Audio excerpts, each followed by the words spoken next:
Hey everyone, welcome back. In today's video, we're taking a closer look at AI tools for qualitative analysis.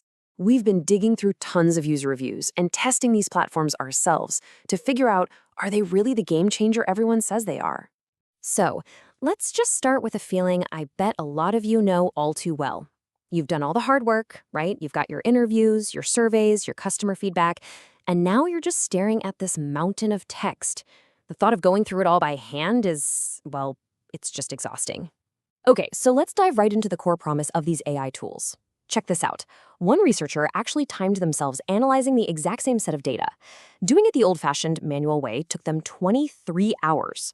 But by using an AI tool, that time plummeted to just 2 hours. I mean, that's a 90% reduction in time. That is a huge, huge difference.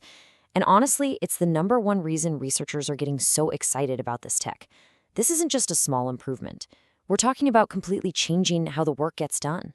So let's break that down a bit. We're going to start with what users are absolutely loving about bringing AI into their research workflow. Now, this quote here, this isn't from some company's marketing material. It's from a real person on Reddit.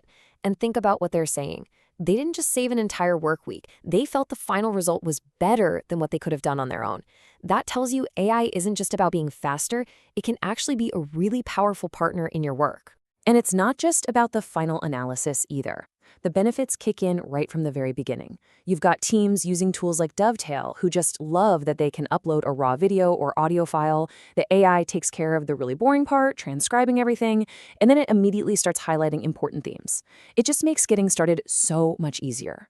So, when you boil it all down, all that praise really comes down to these 4 things. The time savings are obviously massive. The AI acts like a second set of eyes, finding patterns you might have missed. It really helps teams work together more smoothly. And let's be honest, these new tools are just so much nicer to use than some of that clunky older software. But, and you knew there was a but coming, as we went through all the reviews, it became really clear that it's not always a smooth ride. For all the excitement, there were some pretty big frustrations that just kept popping up over and over again. So let's flip the coin and talk about the other side, the not-so-magic problems. This is where the big promise of AI can sometimes fall a little flat and leave people feeling kind of disappointed. And just like the good stuff, the complaints really fall into 4 main buckets. The AI's accuracy can be pretty hit or miss. Some of these tools are surprisingly hard to learn. Getting your data out of the platform can be a total nightmare. And finally, the pricing. It can be really confusing and get expensive fast.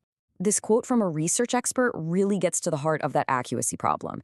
It's like the AI is so eager to help that it sometimes creates way too much information. It'll spit out dozens and dozens of codes or themes, but a lot of them aren't actually useful. So you end up spending a bunch of time just cleaning up the AI's messy work. Okay, so with all these amazing benefits and these really frustrating problems, it brings up a huge question. How in the world do you pick the right tool for what you actually need to do? Well, we wanted to make this a little bit simpler for you. So, based on all the user feedback, think of this as a quick little guide. If your #1 goal is just pure speed and a simple interface, you should probably check out Insight 7 or Delve. Now, for serious, deep academic work, you're gonna want the power of something like Atlas T or Max QDA. If you're all about working with your team, Dovetail is built for that. And hey, if you're on a tight budget, Quarkos and Qualcoder are awesome places to start. After looking at all the pros and all the cons, a really clear picture starts to form about the absolute best way to use these tools.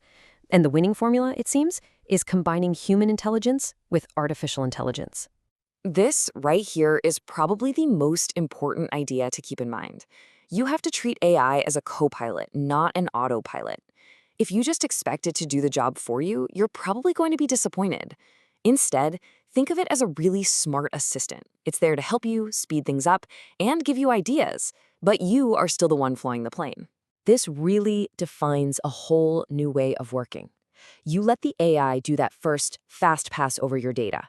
It does the heavy lifting, right? It transcribes, it creates some initial ideas, it finds patterns, and then you step in with your expertise to check its work, to clean it up, and to find that deeper meaning that honestly, only a person can. So if you're ready to jump in and get started, here are 4 quick practical tips.